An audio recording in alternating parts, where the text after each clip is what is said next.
ஆண்டவரும் இரட்சகரும் ஆகிய நம்முடைய கர்த்தருடைய நாமத்திற்கு ஸ்தோத்திரம் கூறி நம் சபையார் அனைவருக்கும் என் வாழ்த்துக்களையும் ஸ்தோத்திரங்களையும் தெரிவித்துக் கொள்கிறேன். தேவன் தாமே இந்த செய்தியை அவர் கருத்திலே ஒப்புக் கொடுக்கிறேன். தேவன் தாமே ஆசீர்வதிப்பாராக. செய்தி வேலைக்கு முன்பதாக ஒரு பாடலை நாம் பாடும்படியால்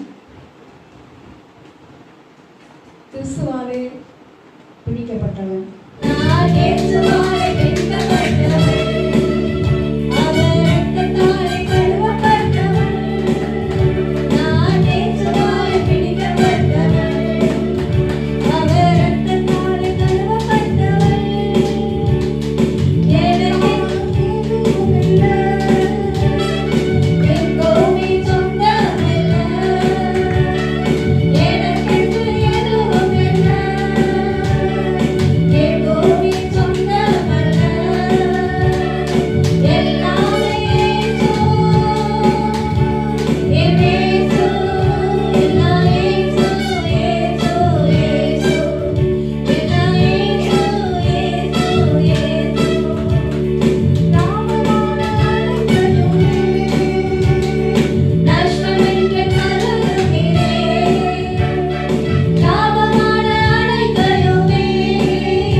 இந்த ரட்சிப்பை நாம் பெற்றுக்கிறோம்.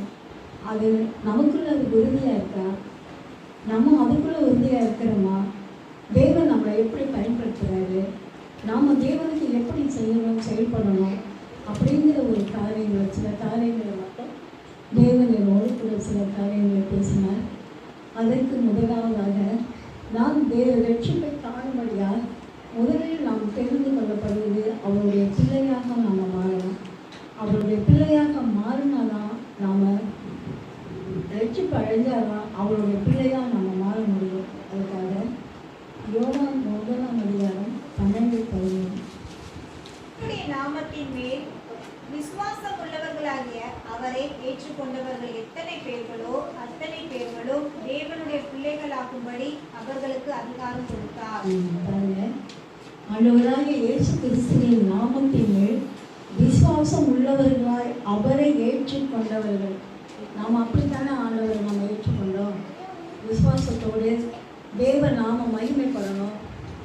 பரலோகத்துக்கு போகணும், பாவத்தை விட்டு நம்ம வெளியில் வரணும். அப்படிங்கிறதுனால தான் தேவனுடைய ரட்சத்தை நமக்கு இலவசமாக நம்ம பெற்றுக்கொண்டோம். அப்படி பெற்றுக்கொண்டவர்கள் தான் என்ன செய்வாங்க, தேவனுடைய பிள்ளைகள் ஆகும்படி தேவன் அவர்களுக்கு அந்த அதிகாரத்தை கொடுக்கிறார். எப்படி அந்த அதிகாரத்தை கொடுக்கிறாருன்னா, அவர்கள் இரத்தத்தினாலாவது மாம்ச சித்தத்தினாலாவது புருஷனுடைய சித்தத்தினாலாவது பிறவாமல் தேவனாலே பிறந்தவர்கள். ஆமென். நாம எல்லாரும் எப்படி பிறந்திருக்கோம்? உலக பிரகாரமா பிறக்காம தேவனுடைய ரட்சிப்பு அடைஞ்சதுக்கு அப்புறம் தேவனாலே என்ன சொல்லியிருக்கோம், நாம பிறந்திருக்கோம். அப்படி தேவனால பிறந்திருக்கிற ஒவ்வொருவரும் நாம தான் யாரு? தேவனுடைய பிள்ளைகள். அந்த அதிகாரத்தை நமக்கு அவர் கொடுத்துட்டாரு. எப்படி நம்ம அப்பா திரு உலக பிரகாரமாக சொல்லும் பொழுது நான் அவருடைய பிள்ளை அப்படின்னு சொல்லி ரொம்ப சந்தோஷப்படுறோமோ, அதே மாதிரி அதை விட மேலான பண்படகு சந்தோஷம் தேவன் நம்ம பரலோகம் நமக்கென்று வைத்திருக்கிறதான அந்த பரலோகத்தை காணும்படி அவரோடு நம்ம ஆளுகை செய்யும்படியாக நம்ம தெரிந்து கொண்டு நம்ம தேவனுடைய பிள்ளைகள் ஆகும்படியாக என்ன பண்ணியிருக்காரு, அவருக்கு நமக்கு அந்த அதிகாரத்தை கொடுத்திருக்கிறார். அடுத்தது, இந்த ரட்சிப்பை நாம் எப்படி பெற்றுக்கொள்கிறோம்? நாம் ரட்சிக்கப்பட்டு விட்டேன் என்பதற்கான அடையாளம் எபேசியர் 2:8. கிருபையினாலே விசுவாசத்தை கொண்டு ரட்சிக்கப்பட்டீர்கள். இது உங்களால் உண்டானதல்ல, இது தேவனுடைய ஈவு. அதுவும் பாருங்க, நம்ம உலகத்தில் இன்னைக்கு எத்தனையோ பேர் இந்தியாவில் 147 கோடி மக்கள் இருக்காங்க. இந்த மக்களையெல்லாம் தேவன் என்ன செய்கிறாரு, விட்டு வச்சுருக்காரு. ஏன்னா அவங்கள மத்தியில் நம்ம இருக்கிறோம், நம்மளை என்ன பண்ணியிருக்காரு, தேவன் தெரிந்து கொண்டிருக்கார் இல்லையா? அவருடைய ரத்தத்தினால அவர் நம்மளை சுத்திகரித்து நம்ம பாவங்களை எல்லாம் மறந்து, சாபங்களை மறந்து, எல்லாவற்றிலும் இருந்து நம்மளை விடுவித்து அவர் என்ன பண்ணியிருக்காரு, அவர் அன்பு நம்மளை தேடி என்ன பண்ணியிருக்கு, அவர் நமக்கு அந்த ரட்சிப்பை கொடுத்ததுனால நம்ம என்ன பண்ணியிருக்கோம், அவருடைய கிருபையினாலே இல்லையா, கிறிஸ்து இயேசுக்குள் அவரோட கூட எழுப்பி கிருபையினாலே விசுவாசத்தை கொண்டு ரட்சிக்கப்பட்டீர்கள். இந்த கிருபை நம்மளை தேடி வரலைன்னு வச்சுக்கோங்களேன், நம்ம என்ன சொல்லியிருக்க முடியாது, ரட்சிப்புக்குள்ள வந்தே இருக்க முடியாது. இந்த கிருபைனா என்ன தெரியுமா? தேவனுடைய இயக்கம், தயவு, இரக்கம். தகுதியில்லாத மனுஷனுக்கு அதை தேடி வந்து அந்த கிருபையை அவர் கொடுத்து அவரு நம்மளை வாழ வச்சு கிறிஸ்துவுக்குள்ள என்ன பாடுகள் வந்தாலும் என்ன கஷ்டங்கள் வந்தாலும் அந்த கிருபை நம்மளை தாங்கும். அந்த வழியில் தேவன் நம்மளை என்ன பண்ணியிருக்காரு, கிருபையினாலே நம்மளை ரட்சிப்புக்குள்ள வழி நடக்க அவர் போதுமானவராக இருக்கிறாரு. இந்த கிருபையை நாம் பெற்றிருக்கிறோம் அப்படின்னு சொன்னாக்க அதை ஒவ்வொரு நாளும் நம்ம அதை என்ன பண்ணணும், அதை பாதுகாக்கணும். தாழ்மை உள்ளவர்களுக்கே தேவன் கிருபையை இருக்கிறார் என்றும் வேதத்தில் நம்ம வாசிக்கிறோம். நம்முடைய பாவங்களை அறிக்கை செய்யும்போது அவர் மன்னிக்கிறதுக்கு தயாராக இருக்கிறார். நம்முடைய இருதயத்தை அவருடைய இரத்தத்தினாலே கழுவுகிறார். இது எவ்வளோ பெரிய வாக்கியம் நமக்கு. நாம் தேவனை தேடினா அவர் நம்மளை என்ன செய்கிறாரு, தேடி வந்து நமக்கு தேவையான ஒவ்வொரு காரியங்களையும் அவர் செய்ய நல்லவராக இருக்கிறார். அடுத்தது லூக்கா 7:37-38. அப்பொழுது அந்த ஊரில் இருந்து பாவியாகிய ஒரு ஸ்திரீ அவர் பரிசேயன் வீட்டிலே பந்தி இருக்கிறதை அறிந்து ஒரு பரணியில் பரிமள தைலம் கொண்டு வந்து அவருடைய பாதங்களின் அருகே பெண்ணாக நின்று அழுது கொண்டு அவருடைய பாதங்களை தன் கண்ணீரினால் நனைத்து தன் தலைமயிரினால் துளைத்து அவருடைய பாதங்களை முத்தம் செய்து பரிமள தைலத்தை பூசினார். பாருங்க, பாவியான ஒரு ஸ்திரீ, நம்ம பேசுகிற மாதிரி பாவியான ஒரு ஸ்திரீ தான் என்ன பண்ணுறா, தேவனுடைய பாவத்துக்கு அவள் வரலாம். ஏன் தெரியுமா? அவள் செய்த பாவங்கள் அவளை என்ன செய்யுது, மனதுருக பண்ணிடுச்சு. தன் பாவத்தை அவள் உணர ஆரம்பிச்சிட்டான். இனிமேல் என்ன செய்யக்கூடாது, அந்த பாவங்களை பண்ணக்கூடாதுன்னு அந்த பாவ கட்டிலேருந்து அவள் வெளியில் வந்தவள் அழுது கொண்டு கண்ணீரோட தேவனுடைய பாவத்தை என்ன செய்கிறான், அவன் முத்தம் செய்கிறான். அதே போல் நாம் பாவம் செய்யாமல் இல்லை, பாவம் செய்யாத மனுஷனும் ஒருவரும் இல்லைன்னு சொல்லி தேவன் சொல்லுகிறது. அந்த தீர்ப்பின்படி அவள் பாவியாக இருந்தாலும் அழுது கொண்டு கண்ணீரோட தேவனுடைய பாதத்துக்கு வந்த மாதிரி நாமளும் என்ன செய்யணும்? ஒவ்வொரு நாளும் நம்ம ரட்சிப்பை சுத்திகரிக்கணும், நம்மளுடைய ரட்சிப்பை பாதுகாக்கணும் அப்படின்னு சொன்னால் நிச்சயமாக நம்மளும் ஒவ்வொரு நாளும் தேவனுடைய பாவத்தை நம்ம முத்தம் செய்து வந்தோம்னா பாவம் எந்த பாவமும் நம்மளை அணுகாது. நம்மளையும் தேவன் என்ன செய்வார்? பரிசுத்தமாக வச்சுருப்பார். அவருக்கு சொன்ன பதில் 47 படம்.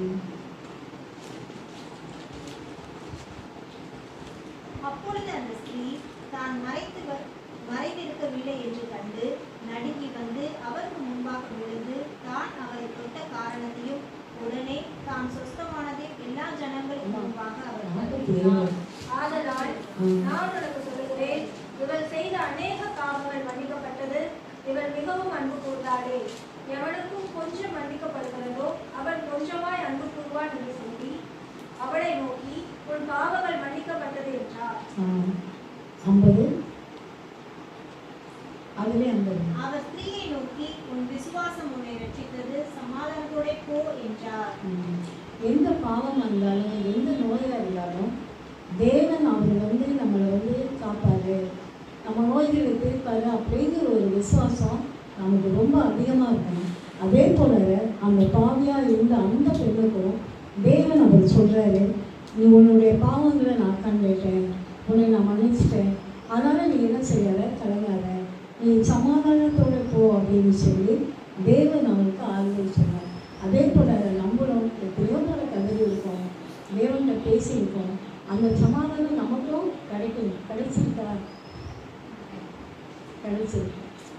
அதுவும் இப்போ நமக்கு ரொம்ப அதிகமாக கிடைச்சிருக்கு இந்த சூழ்நிலையில். அதுபோல் அவள் எந்த பாவமாக இருந்தாலும் தேவ சமூகத்தை நாடணும் அப்படின்னு சொன்னால் நிச்சயமாக நமக்கு அதில் ஒரு சமாதானம் கண்டிப்பாக நமக்கு கிடைக்கும். அடுத்தது 19:8 தான்.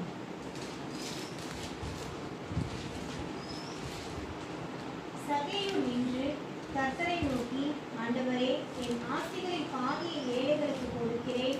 நான் ஒருவனிடத்தில் எதையாயிலும் அநியாயமாய் வாங்கினதுண்டானால் நாளத்தனையாக திரும்ப செலுத்துகிறேன் என்றான். இயேசு அவனை நோக்கி, இன்றைக்கு இந்த வீட்டுக்கு ரட்சிப்பு வந்தது, இவனும் ஆபிரகாமின் குமாரனாய் இருக்கிறானே. இழந்து போனதை தேடவும் ரட்சிக்கவுமே மனுஷகுமாரன் வந்திருக்கிறான் என்றார். அதே போல பாருங்க, சகேயு அவன் ஒரு இன்கம் டேக்ஸ் ஆஃபீஸராக இருந்தாலும் ஒரு பெரிய அதிகாரியாக மக்கள் மத்தியில் காணப்பட்டாலும் அவர் ரோம சமுதாயத்துக்காக அந்த வரி வசூலை வாங்கி மக்கள்கிட்ட அவர் கட்டுப்போகும்போது என்ன பண்ணுறான்? அதட்டி உருட்டி அந்த ஜனங்கள்கிட்ட காசு அதிகமாக வாங்கி என்ன பண்ணுறான்? அங்கே போய் அவன் அங்கே கட்டுறான். இதை என்ன பண்ணிகிட்டு இருக்கான்? அப்படியே அவங்க காலத்தில் இருந்துட்டு இருக்கும்போது அந்த வழியாக இயேசு வர்றார் இல்லையா? அப்போ வரும்போது என்ன பண்ணுறான்? சரி, இவர் யார், இவர் எப்படிப்பட்டவர், இவரை பற்றி எல்லாருமே சொல்லிட்டு இருக்காங்களே, நம்ம கொஞ்சம் அவரை கவனித்து பார்ப்போம், அவர்கிட்ட கொஞ்சம் பேசி பார்ப்போம் அப்படின்னு சொல்லி அதை மனசார நினச்சி அவன் ஒரு காட்டுக்கு மரத்து மேலே ஏறி உட்காந்துக்கிட்டு இவர் வரதான் அவன் பார்க்குறான். இவனுடைய உள்ளான அந்த நினைப்பு, அந்த அன்பு, இவரை பார்க்கணும், பேசணும் அப்படின்னு அவன் மனசில் நினச்சதுனால அந்த ஒரு எண்ணம் தேவன் அறிந்திருக்கார். அந்த எண்ணத்தை அவர் அறிஞ்சதுனால என்ன பண்ணுறாரு? அவர் கரெக்டாக அந்த மரத்துக்கு கீழே நின்று, சகையவே கீழே இறங்குவான், இன்னைக்கு நான் உங்கள் வீட்டுக்கு வரணும் அப்படின்னு சொல்லும்போது ஏறிட்டுட்டா அப்படின்னு சொல்லிட்டு ரொம்ப சந்தோஷத்துடன் இறங்கி வரான். ஆனால் அங்கே இருக்கிற ஜனங்கள் என்ன செய்கிறாங்க? இவங்ககிட்ட போய் இப்போ இவர் பேசிக்கிட்டு இருக்காரு, இவரே அவர்கிட்ட போய் பேசுகிறாங்க, பாவியான மனுஷன் ஆச்சு அப்படின்னாரு. தேவன் பாவியான மனுஷனாக தான் என்ன பண்ணுறாரு? இந்த பூமிக்கு தேடி வந்தாரே தவிர நல்லவங்களை எல்லாரையுமே தேவன் பார்க்க தான் விரும்பி வந்திருக்கிறார். அந்த காலகட்டத்தில் சகையு வீட்டுக்கு போகும்போதே அவர் சொல்கிறாரு, போனோன்னே உனக்கு இந்த வீட்டுக்கு ரட்சிப்பு வந்தது. ஏன்னா ஏன் அந்த வார்த்தையை அவர் சொல்கிறாரு அப்படின்னாக்க, நான் ஜனங்களிடத்தில் இன்னைக்கு வீட்டுக்கு போகணும்னு சொன்ன உடனே சகையு சொன்ன முதல் வார்த்தை, நான் ஜனங்கள்கிட்ட வாங்கினதான அந்த வரிப்பணத்தை நான் என்ன சொல்கிறேன், 4 தடையாக நான் திரும்ப கொடுத்துருவேன், நீங்கள் என்னை கொஞ்சம் மன்னிச்சிருங்க, இனி இப்படியெல்லாம் நான் செய்ய மாட்டேன், என்னுடைய பாவங்கள் என்னன்னு எனக்கு தெரிஞ்சிருச்சு, இந்த தவறுகளை இனிமேல் நான் பண்ண மாட்டேன்னு சொல்லி அது மனம் வந்து தேவன்கிட்ட சொல்லும் பொழுது அவர் சொல்கிறாரு, நான் இன்னைக்கு உன்னை நான் ரட்சிக்கும்படியாக அந்த வார்த்தையை கேட்டு அவன் வெளிச்சத்துக்குள்ளாக கடந்து வந்தான். அதே போல் இந்த நாட்களிலும் தேவன் எப்படிப்பட்டவர்ங்கிறது நமக்கு நல்லா தெரியும். அவரோட நாம் பேசணும், அவரோட நம்ம பழகணும். அவர் பக்கத்தில் நம்ம இருந்தாருன்னா நமக்கு எந்த ஒரு அசுத்தமான காரியங்களோ கிரிகளோ எந்த பிரச்சனைகளோ நமக்கு நடக்காது. அப்படியே நடந்தாலும் தேவன் அதை சமாளிக்கக்கூடிய திறமையும் ஒரு கிருபையும் தேவன் நமக்கு அதிகமாக நமக்கு அதை தருவார். தேவன் தாமே சகோதரி வீட்டுக்கு வந்தது போல இன்னைக்கு நம்ம வீட்டுக்கும் இயேசு சுவாமியை அழைத்து அவரும் நம்ம பக்கத்தில் உட்காந்து பேசி அவருக்கும் நம்ம விருந்து கொடுக்கிற மாதிரி அந்த காரியங்களை அந்த ஒரு எண்ணங்களோடு நம்ம காணப்பட்டோம் அப்படின்னு சொன்னால் நிச்சயமாக சகைக்கு ஒரு சமாதானமும் ஒரு சந்தோஷமும் கிடைச்சது மாதிரி கண்டிப்பாக நமக்கும் அந்த ஒரு காரியத்தில் நடக்கும். அது மாத்திரமில்லை, சகைவு எப்படி நாளைத்தனையாக நான் திரும்ப கொடுத்தேன்னு சொன்னானோ அதே போல் நாமளும் மற்றவங்கள்ட்ட யார்கிட்ட எது வாங்கினாலும் சரி அந்த காரியங்களை அதை என்ன பண்ணோம், அதுக்கு திரும்ப கொடுத்துடணும். சில பொருட்கள் சிலர் கொடுக்கவே மாட்டாங்க. இது நமக்கு வேணும், நமக்கு இது தேவை, எங்கே போனாலும் இதை வாங்க முடியலை அதனால் நம்ம வச்சுக்குவோம் அப்படின்னு மற்றவங்கள்ட்ட வாங்கின அந்த பொருளை கூட என்ன செய்ய மாட்டாங்க, கொடுக்க மாட்டாங்க. அதே போல் அதை வாங்கின பணத்தை ஒரு சிலர் மறந்துடுவாங்க. ஆனால் இருந்தாலும் வாங்கினவங்க என்ன பண்ண மாட்டாங்க, அதை நினச்சி கொடுக்க மாட்டாங்க. ஆனால் அப்படிப்பட்டதான ஒரு பாவங்கள் காரியங்கள் எதுவுமே நமக்கு என்ன செய்யக்கூடாது, இருக்கக்கூடாது. அப்படி நாம் இருந்தோம்னாக்க பரலோக ராஜ்யத்தை நாம் இழந்துருவோம். அந்த தேவன் நமக்கு என்ன சொல்லி உணர்த்துறாரோ அந்த பாவங்களை உணர்த்தும் போது உடனே அந்த பாவத்தை மன்னிக்கும்படியாக சொல்லி தேவன்கிட்ட கீழ்ப்படிந்து நாம் ஜெபிக்கும் போது தேவன் நம்ம இருதயத்தில் காணப்படுகிறதான கரைகளை தன்னுடைய இரத்தத்தினாலே கழுவி நம்மளை சுத்திகரிப்பார் என்று நான் இந்த நாளில் உங்களுக்கு அன்போடு சொல்கிறேன். அது மாத்திரமல்ல, மனிதர்களோடு உறவாடும் போது கசப்புங்கிறது இருக்கக்கூடாது. அடுத்தது சங்கீதம் 51:12. உமது இரட்சணியத்தின் சந்தோஷத்தை திரும்பவும் எனக்கு தந்து உற்சாகமான ஆவி என்னை தாங்கும்படி செய்யும். இங்கேயும் பாருங்க, தாவீது அவர் ஒரு பாவத்தை செஞ்சு முடிச்சுட்டு கதறாரு, ஆண்டவரே நான் பெற்ற ரட்சிப்பை நான் இழந்துருவேனா, உங்களுடைய ஆவியை நான் எனக்கு கொடுத்ததில்லை அதையும் நான் இழந்துருவேனா. அப்போ தான் அவர் சொல்கிறாரு, உங்கள் பரிசுத்த ஆவியின் இடத்திலிருந்து எடுத்துக்கொள்ளாமல் இரும் என்று சொல்லி தாவீது அந்த இடத்துல அங்கலாய்க்கிறார். ஆனால் அங்கலாய்க்கிற தேவன் அதை கண்டு அவர் என்ன செய்கிறாரு, இரட்சணியத்தின் சந்தோஷத்தை திரும்ப தாவீதுக்கு கொடுத்து திரும்பவும் தன்னுடைய பிள்ளையார் எடுத்து அவரை ஸ்தாபித்து அவரை உருவாக்கி வளர்த்து கொண்டு வருகிறார். அவரும் தேவனோடு உறவாடி தேவனுடைய காரியங்களில் உண்மையாக உத்தமமாய் காணப்பட்டார். தேவன் தானே இந்த காரியங்கள் எல்லாவற்றையும் இழந்து போனதை ரட்சிக்கவும் தேவன் திரும்ப வந்தது போல அவனுடைய பாவங்களை எல்லாம் மன்னித்து அவர்களையும் ரட்சித்து தாவீதை விருத்தமான காரியங்களால் சேர்த்து கொண்டார். அது மாத்திரமல்ல, ரோமர் 8:16 நாம் தேவனுடைய பிள்ளைகளாய் இருக்கிறோம் என்று ஆவியானவர் தாமே நம்முடைய ஆவியினோடே சாட்சி கொடுத்தார். நாம் தேவனுடைய பிள்ளைகளாய் இருக்கிறோம் என்று ஆவியானவர் தாமே நம்முடைய ஆவியினுடையும் கூட சாட்சி கொடுக்கிறார். இந்த வசனத்தை நாம் எத்தனையோ முறை படிச்சிருக்கோம். ஆனால் நேற்றைய தினம் இந்த வசனத்தை நான் படிக்கும்போது எனக்கு எண்ணில்லாத மடங்காத ஒரு அபிஷேகம். ஏன்னு கேட்டாங்க, தேவனுடைய பிள்ளைங்கிற அதிகாரத்தை நம்ம வாங்கிட்டோம். அதே போல ஆவியானவர் நமக்கு சாட்சி கொடுக்கணும் அப்படின்னு சொன்னால் அந்த ஆவியானவர் நம்முடைய ஆவியினாலேயே அவர் என்ன செய்கிறாரு, சாட்சி கொடுக்குறார். அப்போது நம்மளுடைய ஆவியும் கிறிஸ்துவின் பரிசுத்த ஆவியினுடைய அபிஷேகமும் ஒன்றா இருந்தால் தான் அவர் என்ன பண்ண முடியும், அவர் கிரியை செய்ய முடியும், இல்லைன்னா செய்ய முடியாது. அப்போது எனக்குள்ளே இருக்கும் ஆவியானவர் என்னுடைய ஆவியினாலே எனக்கு தெளிவுபடுத்தி அவர் ஒவ்வொரு காரியங்களையும் செய்ய வல்லவராக இருக்கிறார். ஒவ்வொருவரையும் ஆவியானவர் சந்திக்கும் விதமே தனி. ஒவ்வொருவருக்கு வசனத்தின் மூலமாகவும் இன்னொருவருக்கு தரிசனத்தின் மூலமாகவும் அவர் எப்படி பேச வேண்டும் என்று விரும்புகிறாரோ அப்படியே பேசுவார். நமக்கு ஆவி, ஆத்மா, சரீரம் இந்த மூன்றும் தேவன் நமக்கு கொடுத்திருக்கிறார். இந்த ஆவி நமக்கு கர்த்தர் தந்த தீபமாய் காணப்படுகிறது. இந்த ஆவி நமக்கு தீபமாய் இருக்கிறபடினால் அந்த ஆவியை என்றைக்கும் அவிழ்த்து போடாதபடிக்கு மங்கி எரியாத மங்காதபடிக்கு நம்ம என்ன செய்யணும்? ஒவ்வொரு நாளும் தேவனுடைய அபிஷேகத்தில் நம்ம நிறைவாக நிறைஞ்சி இருக்க நாம் கற்றுக்கொள்ளணும். ஆவியானவருக்கு நம்ம இடம் கொடுக்கணும். அப்படி இடம் கொடுத்தாதான் தேவ ஆவியானவர் நம்மளோட உள்ளாதி நமக்கு தெரியாத காரியங்கள் ஒவ்வொன்றையும் நமக்கு அவர் தெரியப்படுத்துவார். அடுத்து யோவான் 4:28. அப்பொழுது அந்த ஸ்திரீ தன் குடத்தை வைத்துவிட்டு ஊருக்குள்ளே போய் ஜனங்களை நோக்கி, நான் செய்த எல்லாவற்றையும் ஒரு மனுஷன் எனக்கு சொன்னார், அவரை வந்து பாருங்கள், அவர் கிறிஸ்துதானா என்றார். அப்பொழுது அவர் ஊரிலிருந்து புறப்பட்டு அவரிடத்தில் வந்தார்கள். இப்படி நடக்கையில் சீஷர்கள் அவரை நோக்கி, ரவி, போஜனம் பண்ணும் என்று வேண்டிக் கொண்டார்கள். பாருங்க, இவளும் பாருங்க ஒரு பாவையான சமாரியத்தில் அவள் சொல்கிறா, அவளுடைய தண்ணி எடுக்க அவள் கேள்வி வரும்பொழுது இயேசு சுவாமி அவளை நின்றுட்டு அவர் என்ன பண்ணுறாரு, இவளுடைய காரியத்தை எல்லாமே அவளுக்கு சொன்னதுனால அவன் என்ன பண்ணிட்டான், இவர் யார், இவர் நம்மளை பற்றி சொல்கிறாரு, அப்போ இவர் யார் மேசியாவா? அப்படின்னா என்ன அர்த்தம்? அவர் மேசியாங்கிறவர் வருவார் அப்படிங்கிறது அவருக்கு நல்லா தெரியும். இயேசுவை நல்லா அவர் தெரிஞ்சு வச்சுக்கலாம்.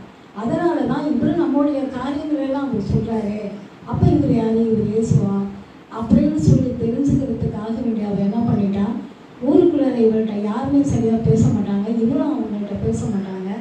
அப்படி பயந்து இருக்கிறதால அந்த பெண்ணு என்ன பண்ணுறா, ஓடி போய் அந்த ஜனங்கள்கிட்ட ஊருக்காரவங்கள்ட்ட சொல்லி அவங்க எல்லாத்தையுமே கூட்டிகிட்டு வரான். என்ன சொல்லி கூட்டிகிட்டு வரான், நான் ஒருத்தரை சந்தித்தேன், அவரை பார்த்தேன், பேசினேன், அவரும் என்னை பார்த்து பேசினார், ஆனால் என்னுடைய காரியங்களை எல்லாமே அவர் சொன்னதுனால நீங்கள் ஒரு இடத்தை வந்து பாருங்கள், அவர் கிறிஸ்துதானா அப்படின்னு சொல்லும் பொழுது அவங்க எல்லாருமே வராங்க.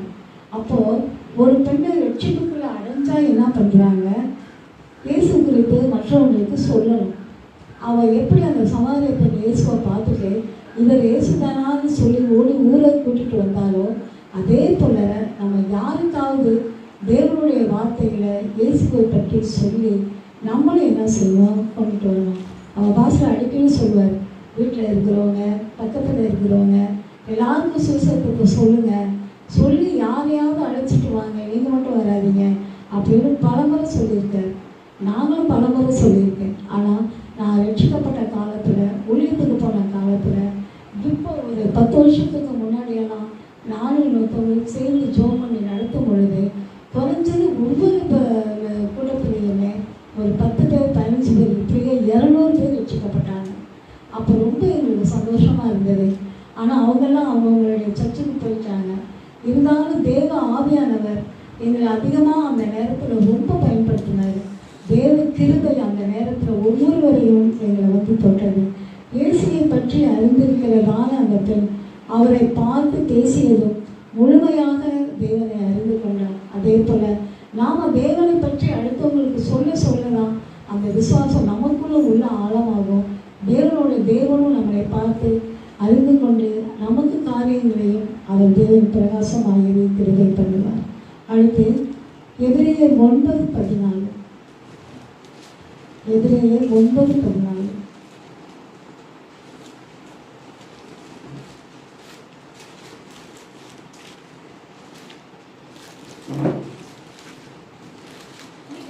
ஆவியானே தம்மை தாமே பழுதற்றபடியாக தேவனுக்கு ஒப்பு கொடுத்த கிறிஸ்துவனுடைய ரத்தம் ஜீவனுள்ள தேவனுக்கு ஊழியம் செய்கிறதற்கு உங்கள் மனசாட்சியை பெற்ற கிரியைகளற்ற சுத்திகரிப்பது எவ்வளவு நிச்சயம்.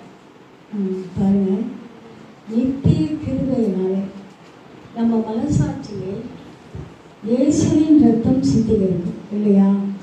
மனசாட்சியை செத்த கிரியைகளால் சுத்திகரிப்பது எவ்வளவு நிச்சயம். நம்ம மனசாட்சியை இயேசுவின் ரத்தம் சுத்திகரிக்கும்.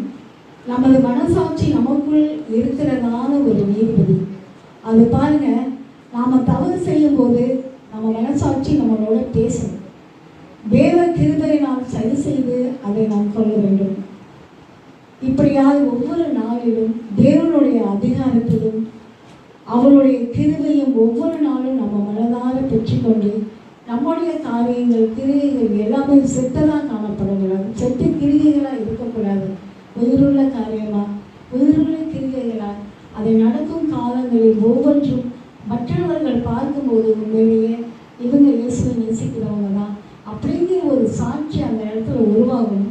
அந்த மாதிரி ஒரு உருவாகினால்தான் தேவன் நம்மளை என்ன பண்ணுறாரு, அவர் வழி நடத்துகிறாரு, நம்மளோட கூட அவர் இருக்கிறாருங்கிற உண்மை ஆணித்தரமாக நமக்கு இருக்கும். அதே போல் எப்போதும் எந்த நேரத்துலையும் நமக்கு மனசாட்சிக்கு விரோதமாக எந்த ஒரு காரியமும் நாம் என்ன செய்யக்கூடாது.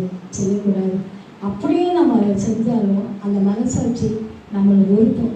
அப்போ ஏற்பட்ட காலம் பொழுது தேவனுக்கு கீழ்ப்படிய நம்ம முழுமையாக என்ன செய்யணும், ஒப்பு கொடுக்கணும். அது மாத்திரம் இல்லை, ஒரு சின்ன ஒரு கதை என்னன்னு கேட்டிங்கன்னா, ஒரு ஆடும் ஒரு பன்றியும் வாக்கிங் போனாங்க. அந்த வாக்கிங் போயிட்டு இருக்கும்போது என்ன பண்ணுறாங்க, ஒரு சாக்கடையில் விழுந்துடுறாங்க 2 பேருமே. அந்த 2 பேருமே விழுந்த நேரத்தில் என்ன ஆச்சுன்னா, ஆட்டுக்குட்டியால் அந்த 40 பேர் தாங்க முடியலை. அது என்ன பண்ணுது, அதில் உடனே துள்ளி குதிச்சு எழுந்திரிச்சு வெளியே வந்துருச்சு. வெளியே வந்து என்ன பண்ணோம், அந்த உடம்புல இருக்கிற நாட்டம் போகிறது வரைக்கும் அந்த செவத்துலேயோ செடிகளிலேயோ தண்ணிலேயோ தன்னை முழுமையாக கழுவி என்ன பண்ணிக்கும், அதை தன்னை சுத்திகரிச்சுக்கும். அப்போ தான் அதுக்கு நல்லா இருக்கும். அந்த ஆட்டுக்குட்டி தாங்க நம்ம பாவத்தில் நம்ம ரட்சிக்கப்பட்டு பாவத்தில் விழுந்தாலும் தாவீதை போல எழுந்திருச்சு நம்ம என்ன பண்ணணும், தேவன்கிட்ட மன்றாடி கேட்டு நம்மளை சுத்திகரிச்சுக்கணும். ஆனால் அந்த பண்ணி பாருங்க, இது நமக்கு ஏற்பதுதான் அப்படின்னு சொல்லிட்டு என்ன பண்ணுது, அது நாட்டமாக இருந்தாலும் அதை என்ன பண்ணுது, அதில் ரொம்ப ஜாலியாக நல்ல விருப்பமாக அதில் என்ன பண்ணுது, அதில் விளையாண்டுட்டு இருக்குது. அந்த பண்ணி தானே ரட்சிக்கப்படாத கூட்டங்கிறது. அந்த ரட்சிக்கப்படாத அந்த கூட்டத்தை தேவன் தொடணும் அப்படின்னு சொன்னால் அது நம்ம கையில் தான் இருக்குது. நம்ம கையில் தான் இருக்குதுன்னா நம்ம கண்ணீரோடு ஜெபம் பண்ணி அந்த காரியங்களிலிருந்து அவங்கள விடுதலை பண்ணுறதுக்கு நம்ம என்ன செய்யணும், அதை செய்யணும். பாவத்தில் விழுந்த அந்த குட்டியை போல துள்ளி குதித்து எவ்வளவு வெளியே நம்ம வந்துடணும். செய்த பாவத்தை நிமித்தம் மிகுந்த மனசாபப்பட்டு நாம் எப்படி இதை செஞ்சிட்டோமோ என்ற மன்னியும் ஆண்டவரே என்று சொல்லி விடுதலை அடைந்து காணப்படும் தேவனுக்கு விடுதலை செய்யணும். இது ரட்சிக்கப்படாததற்கு ஒரு பெரிய ரட்சிக்கப்பட்டதற்கு இது ஒரு பெரிய அடையாளம். இந்த ஆட்டுக்குட்டியை போல ரட்சிக்கப்படாதவர்களுக்கு இது தெரியாது. இதன் மூலம் நாம் ரட்சிக்கப்பட்டு விட்டோம் என்று நாம் என்ன செய்யலாம், தெரிந்து கொள்ளலாம். அடுத்தது கடைசியாக அப்போஸ்தலர் 16:25. நடுராத்திரியிலே பவுலும் சீலாவும் ஜெபம் பண்ணி தேவனை துதித்து பாடினார்கள். காவலில் வைக்கப்பட்டவர்கள் அதை கேட்டுக் கொண்டிருந்தார்கள். சடிதியிலே சிறைச்சாலையின் அஸ்திவாரங்கள் அசையும்படியாக பூமி மிகவும் அதிர்ந்தது. உடனே கதவுகள் எல்லாம் திறந்தது. எல்லோருடைய கட்டுகளும் கலந்து போயிற்று. சிறைச்சாலைக்காரன் முத்திரை தெளிந்து சிறைச்சாலையின் கதவுகள் திறக்கிறதை கண்டு கட்டுண்டவர்கள் ஓடி போனார்கள் என்று எண்ணி பட்டயத்தை உருவி தன்னை கொலை செய்து கொள்ள போனார். பவுல் மிகுந்த சத்தமிட்டு, நீ உனக்கு கெடுதி ஒன்றும் செய்து கொள்ளாதே, நாங்கள் எல்லோரும் இங்குதான் இருக்கிறோம் என்றார். அப்பொழுது அவன் தீபங்களை கொண்டு வர சொல்லி உள்ளே ஓடி நடுநடுங்கி பவுலுக்கும் சீலாவுக்கும் முன்பாக விழுந்து அவர்களை வெளியே அழைத்து வந்து, ஆண்டவமாரே, ரட்சிக்கப்படுவதற்கு நான் என்ன செய்ய வேண்டும் என்றார். அதற்கு அவர்கள், கர்த்தராகிய இயேசு கிறிஸ்துவை விசுவாசி, அப்பொழுது நீயும் உன் வீட்டாரும் ரட்சிக்கப்படுவீர்கள் என்று சொல்லி இப்போ பாருங்க, பவுலும் சீலாவும் அவங்க எப்போ ஜெபம் பண்ணுறாங்க, நடுராத்திரி மிட் நைட்டில் என்ன பண்ணுறாங்க, அவங்க ஜெபம் பண்ணுறாங்க. அவங்க எப்படி இருக்காங்க, சிறைச்சாலையில் கைது பண்ணியிருக்காங்க. நம்ம கஷ்டமான நேரத்தில் நம்மளால் வாய் விட்டு கூட என்ன செய்ய முடியாது, பாட முடியாது, பேச முடியாது. வாயில் துணியை வச்சுக்கிட்டு என்ன செய்வோம், அடிச்சுக்கிட்டு கத்தி கூட அழ முடியாத நேரத்தில் நம்ம அப்படியே இருப்போம்.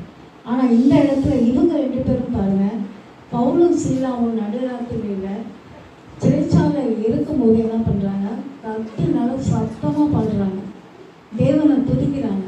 அவங்க மட்டும் இல்லை, அவங்க 2 பேரும் துதிச்சு பாடிக்கிட்டு இருக்காங்க. மற்ற சிறையில் இருக்கிறவங்க எல்லாம் கைதிகள் என்ன பண்ணுறாங்க, அவங்க பாடுறதையும் கவனிச்சுக்கிட்டே இருக்காங்க. இதில் தாங்க மெயின். அவங்க என்ன பண்ணுறாங்க, ஏது பண்ணுறாங்க, என்ன யாரை துதிக்கிறாங்க அப்படின்னு சொல்லிட்டு அவங்க என்ன பண்ணுறாங்க, ஒத்து அவங்கள பார்த்துக்கிட்டே இருக்காங்க. பார்த்துக்கிட்டே இருக்கும்போது இந்த பாட்டு அவங்க ஜெபம் பண்ணி முடித்தோடனே பாருங்க, சடுதியிலேயே சிறைச்சாலையின் கதவுகள் திறவுண்டது. அப்போ அஸ்திவாரம் அசையும்படியா பூமியே குழுங்குதான் பாருங்க. அப்படி அலட்சி பண்ணி தேவதூதன் என்ன பண்ணிடுறாங்க, அவங்க 2 பேரும் இல்லாமல் அந்த கூட கைதியாக பார்த்துக்கிட்டு இருந்தவங்களையும் அவங்க வெளியில் கூட்டிகிட்டு வந்துடுறாங்க. கூட்டிகிட்டு வந்த உடனே பாருங்கள், சிறைச்சாலைக்காரன் அவன் என்ன பண்ணிட்டான், போயிட்டாங்க. நம்ம இன்னைக்கு இந்த அரசாங்கம் நம்மளை இன்னைக்கு நம்ம சும்மா விடாது, நம்மளை குத்தி கொள்ளுவோம் அப்படின்னு சொல்லிட்டு அவன் கையில் சாகிறத விட நம்மளே செத்து போகலான்ட்டு அவன் தன்னை மாய்த்து கொள்ள போவான். பவுல் சொல்கிறாரு, நீ உனக்கு ஒன்றும் கெடுதி செய்யாதே, நாங்கள் எல்லாம் இங்கே தான் இருக்கோம் அப்படின்னு சொன்ன உடனே அவர் என்ன பண்ணிட்டான், இந்த தேவன் தானே உங்களை காப்பாற்றினாரு அப்படின்னு சொல்லிட்டு ஆண்டவனாரே, நான் ரட்சிக்கப்படுவதற்கு என்ன செய்யணும் அப்படின்னு சொல்லி கேட்டான். இதாங்க பாயிண்ட்டுங்க. பவுலும் செய்யாமல் துதிக்கும் போது பக்கத்தில் இருந்த கைதிகள் எல்லாருமே மறந்துருந்தாங்க. அது மாத்திரம் இல்லை, காமக்காரனும் அவனுடைய குடும்பமும் என்ன பண்ணுது, மறந்து இருந்து ரட்சிக்கப்படுது. நம்மளும் என்ன செய்யணும், காலங்காலமாக வீட்டில் ஜோம் பண்ணுறோம், குடும்பத்தில் பண்ணுறோம், வீட்டில் செல்ஃப் ப்ரேயர் பண்ணுறோம், எல்லாமே பண்ணுறோம். ஆனால் ஒருத்தராக கூட என்ன பண்ண முடியல, ரட்சிப்புக்குள்ளே கொண்டு வர முடியல. அப்போ நம்ம பண்ணுற ஜெபம் ஆண்டவர் கேட்கலையா, அவருக்கு பிடிக்கலையா, என்ன காரணம் அப்படின்னு சொல்லி நம்ம பார்க்கும்பொழுது தேவன் உண்மையாக அதை தேடுறாரு, அதை உண்மையாக அவர் பார்க்குறாரு. செய்கிறவங்க உண்மையாக இருக்காங்களா, இல்லை வேஷம் போடுற மாதிரி பண்ணுறாங்களா அப்படின்னு சொல்லிட்டு மனம் திறந்து தேவனை வந்து நம்ம பார்த்தோம்னா, உண்மையாக பாடணும்னா, தேவ ஆவியில் முதல்ல நிரம்பணும்னா, தேவனுடைய கிருபை தானாக வந்து அந்த கிருபை என்ன செய்யும், அடுத்தவங்களையும் சந்திக்கும். பவுலும் சீலாவும் கட்டப்பட்ட நிலையில் காணப்பட்ட பொழுது அவங்க சந்தோஷமாக இருக்கும்போது கூட அவங்க மற்றவங்க ரட்சிக்கப்படலை. அவன் துக்கத்தில் இருக்கும்போது, கஷ்டமான நேரத்தில் காணப்படும் பொழுது இது தேவ சித்தம் அப்படின்னு நினச்சி சிறைச்சாலையில் இருக்கும்போது கூட அவன் தேவனை என்ன பண்ணான், நோக்கி பார்த்தாங்க 2 பேரும். அதே போல் நம்ம கைதியாக நம்ம வீட்டில் காணப்பட்டாலும், சிறைச்சாலை மாதிரி நம்ம வீடு இருந்தாலும், தேவன் அந்த இடத்துல துதித்து பாடும் பொழுது நமக்கு ஒரு மீட்பை, நமக்கு ஒரு சந்தோஷத்தை, நமக்கு ஒரு ரட்சிப்பை இன்னும் அதிகமாக கொடுத்து நம்ம ஆவிலே வளரும்படி தேவன் கிருபை செய்வார். கடைசியாக அப்போஸ்தலர் 14:8-10. அப்போஸ்தலர் 14:4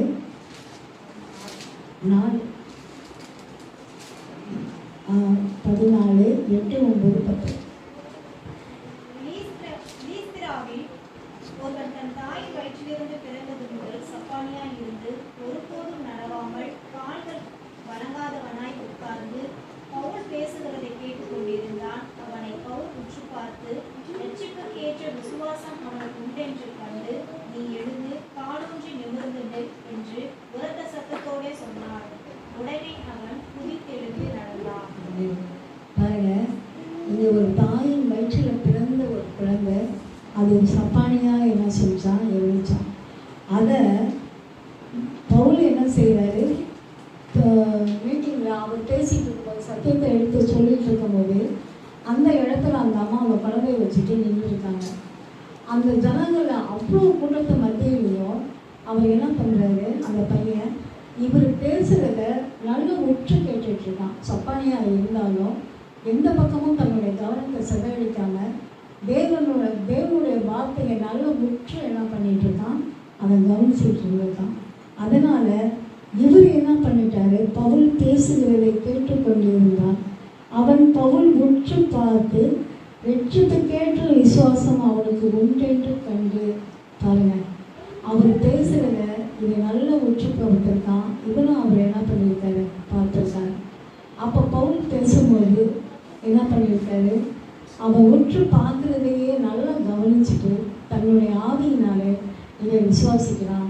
இவன் தேவனை ரட்சிப்பார் என்று சொல்லி அவனுக்கு என்ன பண்ணுறாரு, எழுந்து காலூன்றி நிமிர்ந்து நில் என்று சொல்லும் பொழுது அவன் யோசிக்கவே இல்லை. பாருங்க, அவன் சப்பானி இத்தனை வருஷம் சப்பானியாக இருக்கானே, இவர் என்ன ஒரு வார்த்தை சொன்னோன்னா நம்ம எந்திரிச்சா நிற்க போகிறோம், ஓடப்போகிறோமா என்ன அப்படின்னு அவன் சின்ன பிள்ளையாக இருந்தால் அவன் நினைக்கல.